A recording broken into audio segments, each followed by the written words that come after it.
Nous avons dit, pendant les sessions antérieures, c'est pas parce que Dieu t'a nommé qu'il ne peut pas aussi te rejeter. C'est l'Éternel qui a nommé Saül, et c'est le même qui a rejeté Saül. Donc les nominations ne sont pas définitives. Mais ce qui rend ta nomination concrète, permanente, c'est ton cœur.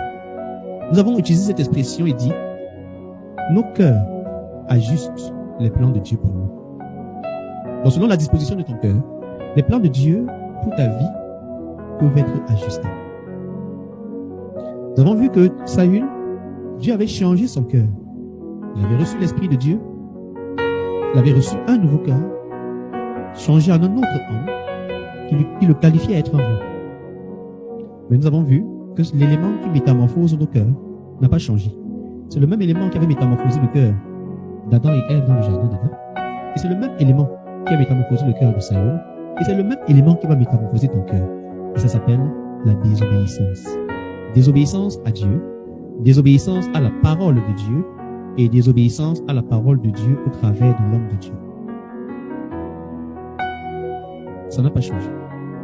Ça a donc métamorphosé, transformé le cœur de Saül, qui était un cœur changé, et un cœur nouveau métamorphosé. Nous avons également vu que cette désobéissance de Saül traduisait la pauvreté de l'intimité de Saül avec Dieu et la dégradation de sa relation et de sa communion avec l'homme de Dieu, dans le cas d'espèce, Samuel. Et c'est le même phénomène qui s'est produit dans le jardin d'Éden.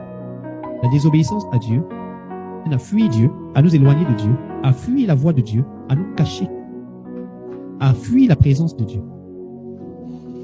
Et c'est les mêmes éléments, mêmes causes, les mêmes effets. Donc, en considérant donc le cœur selon Dieu, nous avons dit la semaine dernière que le cœur selon Dieu, ce n'est pas parce que ce cœur-là est saint, est pur, mais il a une attitude différente. Ce qu'il y a dans ce cœur, premièrement, une attitude de repentance, et deuxièmement, une attitude de communion permanente avec Dieu, une communion régulière avec Dieu. Et ici, nous voyons donc le propre témoignage de Dieu au sujet de David. Et nous avons dit ce qui comptait. Ce n'était pas le témoignage que les hommes peuvent avoir sur tes dispositions de cœur, mais c'est le témoignage de Dieu lui-même qui est important. Que dit Dieu de toi? Que pense Dieu à ton sujet? C'est la chose qui est donc importante. Et donc, en revenant un peu en arrière dans 1 Samuel chapitre 13,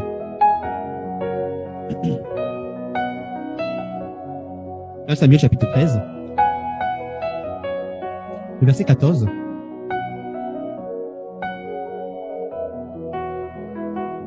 l'Éternel s'est choisi un homme selon son cœur, et l'Éternel l'a destiné à être le chef de son peuple, parce que tu n'as pas observé ce que l'Éternel t'avait commandé. La disqualification de Saül était que sur un seul critère, il n'a pas observé ce qui lui a été commandé. Pendant qu'il était roi, bien que continuant à être roi, Dieu s'était choisi un autre homme. Dieu avait suscité un autre roi qui devait établir comme chef de son peuple. Donc tu peux être à ta position de dirigeant, de pasteur, de responsable aux yeux des hommes, mais il y a fort longtemps que Dieu t'a disqualifié, t'a rejeté et a suscité un autre roi à ta place, un autre dirigeant à ta place, une autre personne à ta place. Et c'est en fonction du cœur. Dieu ne sélectionne pas en fonction des attributs, des qualités seulement. Mais l'élément déterminant de la sélection, c'est ton cœur. On va donc considérer le cœur de David. Et on va se demander, mais pourquoi Dieu l'a choisi lui? Qu'est-ce qu'il y avait de particulier dans son cœur? Pourquoi Dieu l'a choisi lui? Quand on parle de David, la plupart des hommes voient directement David, le roi David. D'autres voient David, celui qui a couché avec Bathsheba, le père de Salomon, l'homme adultérien, l'homme criminel. Mais comment donc un tel homme, avec un tel pédigré, des actes lourds de conséquences, Dieu peut dire de lui, l'homme selon mon cœur? Alors, allons considérer quelques éléments, s'il vous plaît. Dans 1 Samuel, chapitre 21, David donc fuit Israël à face de Saül, parce qu'il est résolu pour Saül que tant qu'il est sur le territoire, Saül le cherchera toujours, malgré sa prière de bénédiction. Alors David, dans 1 Samuel chapitre 21, à partir du verset 11, résout donc de fuir, de quitter Israël, À partir du verset 10, on va lire d'ailleurs. Si quelqu'un en ligne avec nous et qui peut lire pour nous. 1 Samuel chapitre 21 du verset 10. On va lire jusqu'au verset 15. Je lis la parole de Dieu dans 1 Samuel 21, verset 10 à verset 15. Mais ça peut être 11 à 16 selon les versions. Et c'est David se leva et prit la fuite le même jour devant Saül. Il arriva chez Akish, roi de Gath. Les serviteurs d'Akish lui dirent, n'est-ce pas là David, roi du pays? N'est-ce pas celui pour qui l'on entonnait en dansant? Saül a frappé ses 1000 et David ses 10 000. David prit à cœur ces paroles et il eut une grande crainte d'Akish, roi de Gath. Il contrefit l'insensé sous leurs yeux et fit des extravagances parmi eux. Il faisait des marques sur les bâtons des portes. Il laissait couler sa salive sur sa barbe. Akish dit à ses serviteurs, vous voyez bien que cet homme est fou. Pourquoi me l'emmenez-vous? Amen. Amen. Amen. David fuit donc la face de Saül.